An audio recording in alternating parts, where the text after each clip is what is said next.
Hey, what's up? It's Sifu Kuttel, and in this video we are going to be doing a snake technique using some very soft hands and then charging in with some straight thrusting strikes.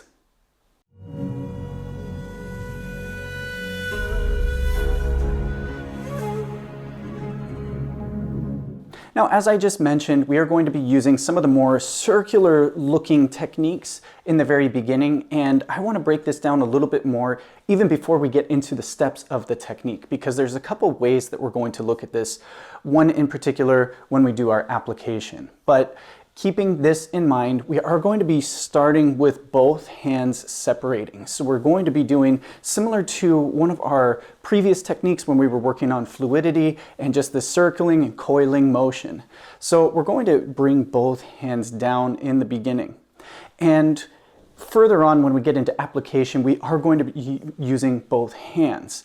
However, this is something you can do with just a single hand as well. But you'll see why we're doing this with both hands, because we're looking for something very specific when the opponent is close enough that we can play with their guard. And this is not only if they have a guard position, but this can be from an attempt to move in, a shove, like they're gonna try to grab us, or even a punch. So what we're trying to do is not only deal with the initial attack, but we're also trying to suppress the other hand. So we're occupying both of their hands by coming over the top, and then we're going to follow up from there. And this follow-up is going to be a single raking motion with the fingertips. So we can either use this to try to cut towards the eyes with the fingertips, get a nice outside finger jab, or we can use this as a strike with the ridge of the hand. So this can actually be a strike towards the temple, the jaw, or the throat. And we're gonna follow through with that. And then of course, we'll follow up with some straight line snake strikes. But understanding that this can be used in a couple of different ways, not just with double hands like we're going to go over, but actually a single hand and then following up from there, or a single block and a second cover and then moving in from there. So let's put this all together. All right, so let's begin with our techniques and stances. So we're going to start with a regular horse stance, and then we'll have our hands up in a snake position. We're going to think of this on a defensive, so we're going to shift back to a cat stance and then bring both hands down. So both hands will press downward, circular, just like this circular motion. We're just looking at this part of it. My fingertips are still pointing forward, and I want to be able to pull down as low as possible to get my body used to really dropping into this, okay? Key here, as you do this, keep your elbows low. Don't try to push down and leave those elbows up. Try to keep your elbows down as low as possible. So we shift down here. Now, I'm going to advance in. My right hand is going to follow this same kind of motion as I shift forward and then sweep across. So if I'm doing this towards you, I shift back, block, forward, and I come across with the ridge hand or with the fingertips to the eyes. Again, back, forward, back, forward. Now I encourage you to practice a little bit more fluid in the beginning. So back and forward, fluid motion. But in application, you may find that it's going to be quick to quick, okay? Now from here, let's continue with the stances, next techniques. So we have down, step in. Now from here, I'm going to go straight over the top as I turn all the way into a dingjima stance or bow stance. And then I'm going to fire, my left hand is going to fire a snake strike right in towards the throat or towards the eyes.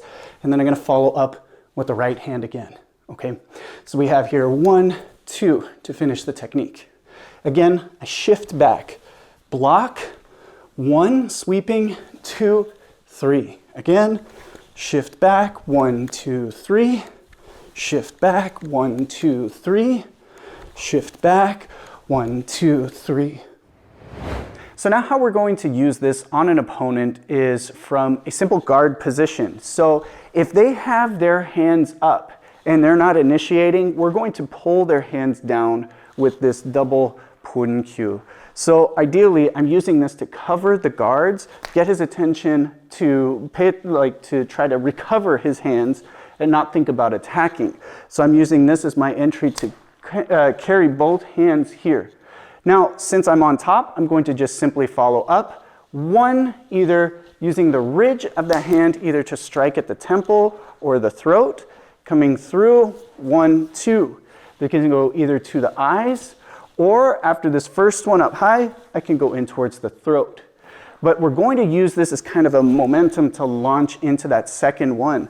So again, from here, I pull 1, 2, 3.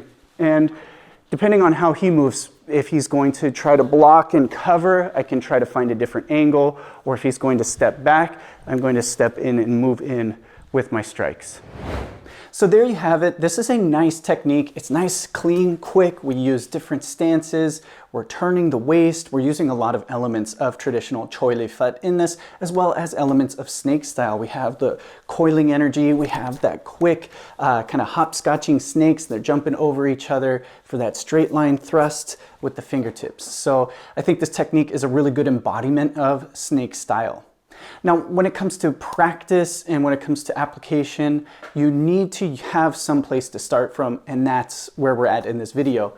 This double grab does not always have to be your starting position. You could start from anywhere with these three.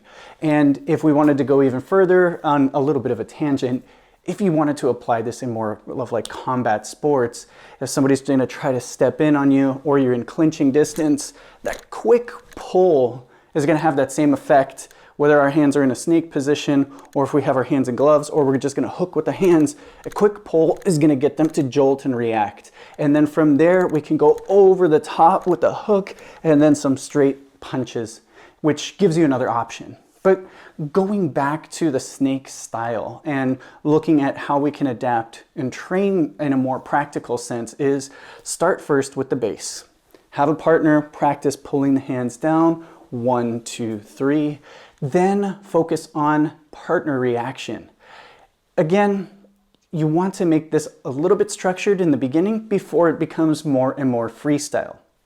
What I mean by this is once you jolt and pull their arms down, have practice with your partner doing something that you expect every time. So maybe from here, they try to step back and then you have to try to step in. Or maybe from here, they're going to try to throw a punch. So maybe you have to use this hand instead of striking to cover again. So maybe you adapt to that and then follow up with those strikes. Maybe have them sidestep. Maybe have them block one. So see where you can go. Or at some point, as it becomes more and more understood how the distance, the angle, and the timing for these techniques and the feeling of it, then you can start integrating a little bit more freestyle. Like having specific starting positions, you have your partner just move in, throwing punches, and you see when you can find that right time for this technique, and then move into just sparring itself. But you have a good roadmap from here, just from a single technique. Okay, so hope you enjoyed this video. Don't forget to check out the rest of the snake playlist for training and techniques, and I will see you in the next video.